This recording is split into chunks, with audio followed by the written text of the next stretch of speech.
ব্যক্তি 14 জুলাই ফেসবুকে আরেকটি ভিডিও পোস্ট করেন, যেখানে দেখা যায় সার্জিস আলম কোনো একজনের সাথে ফোনে কথা বলছেন এবং সার্জিস আলম তাকে তাদের পার্টি অফিসের ওখানে রেস্টুরেন্টে ওয়েট করতে বলেন। ওই ভিডিওতে একটি আইফোন 16 প্রো ম্যাক্স কেনার রিসিট ও কিছু হোয়াটসঅ্যাপ চ্যাটের স্ক্রিনশট পাস করা হয়, যেখানে দেখা যায় সরকার নামে সেভ করা হোয়াটসঅ্যাপ অ্যাকাউন্টের মেসেজে ওই মহিলা লিখেছেন, ভাইয়া 280 দিয়ে দিছি। সেখানে সরকার লিখেন, ঠিক আছে আপু, থ্যাংক ইউ।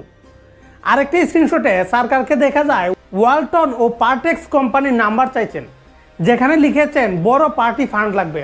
অন্য একটি স্ক্রিনশটে সরকার লিখেছেন, আপনার একটি গাড়ি লাগবে আজকে কালকের জন্য। সার্জিস আলমের বিরুদ্ধে এইসব অভিযোগের ব্যাপারে সার্জিস আলম এখন পর্যন্ত কিছু বলেননি। তবে এনসিপির কেন্দ্রীয় সদস্য ইমামুর রশিদ ইমন একটি ফেসবুক পোস্টে স্বীকার করেছেন যে ওই 7 লক্ষ টাকা তিনি নিয়েছেন এবং সেটা জাতীয় নাগরিক পার্টির পক্ষ থেকেই নিয়েছেন। আপু, আপনার আসার কথা ছিল 2টার দিকে। আমি আপনাকে 2টার দিকের জন্য আসতে বলছি। আমার 3টায় মিটিং। আমি আপনার সাথে সর্বোচ্চ 2:30 পর্যন্ত হয়তো সময় লাগবে। তারপর আমি 2:30টায় বের হয়ে যাবো, আমার 3টার মিটিংয়ে চলে আসবো। আমি তো 2:30 পর্যন্ত অপেক্ষা করছি, ইভেন 2:45 পর্যন্ত অপেক্ষা করছি। তারপরে 2:45টায় বের হয়েছে, আমার 3টার দিকে মিটিংয়ে চলে আসছি। এখন আপনি আসছেন 3:30টার পরে, এই 3:45টার দিকে। তাহলে আমি কি করবো আপনি বলেন? আপনি ওই যে বাংলা মোটর, ওই যে আমাদের যে বিল্ডিং রূপায়ণ টাওয়ার, ওইটার যে টপ ফ্লোর, ওইখানে যে রেস্টুরেন্ট, ওইখানে বসে আপনি খাওয়া দাওয়া করেন আর কি, বা ওইখানে থাকতে পারেন। আমাদের মিটিং 5টা 5:30 পর্যন্ত চলবে। এরপরে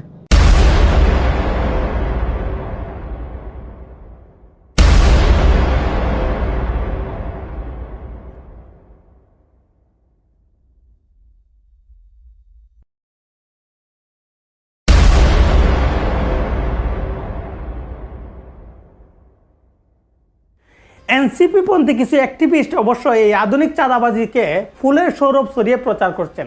তারা বোঝানোর চেষ্টা করছেন যে এনসিপি টাকা নিয়েছে ঠিকই, কিন্তু অনৈতিক কাজ তো করে দেয় নাই। এখানে বেশ কিছু প্রশ্ন করা যায়। প্রথমত, পার্টি ফান্ড রাস্তায় দাঁড়িয়ে কালেক্ট করে এমন কোনো রীতিনীতি পৃথিবীর আর কোনো দেশে বা পলিটিক্যাল পার্টিতে কি আছে? এই মহিলার কাজ করে দেয় নাই ঠিক আছে, কিন্তু অন্য কোনো ব্যক্তি বা প্রতিষ্ঠানের কাজ যে করে দেয় নাই তার কি গ্যারান্টি? দ্বিতীয়ত, কাউকে অনৈতিক সুবিধা দেওয়ার কথা বলে 48 লাখ টাকা নেওয়া, সুবিধা না দেওয়া, আবার পার্টির একজন প্রধান ব্যক্তি ডোনেশন হিসেবে আইফোন গ্রহণ করা, বড় বড় কোম্পানির নাম্বার চাওয়া চাঁদাবাজি করার জন্য, গাড়ি ব্যবহারের জন্য এক প্রকার বাধ্য করা, এইসব কোন ধরনের রাজনৈতিক শিষ্টাচারের ভিতরে পড়ে? তাও এইসব করছে কয়েক মাস বয়সী একটি রাজনৈতিক দল। আপনি কল্পনা করুন, এই রাজনৈতিক দলটি বাংলাদেশের রাষ্ট্র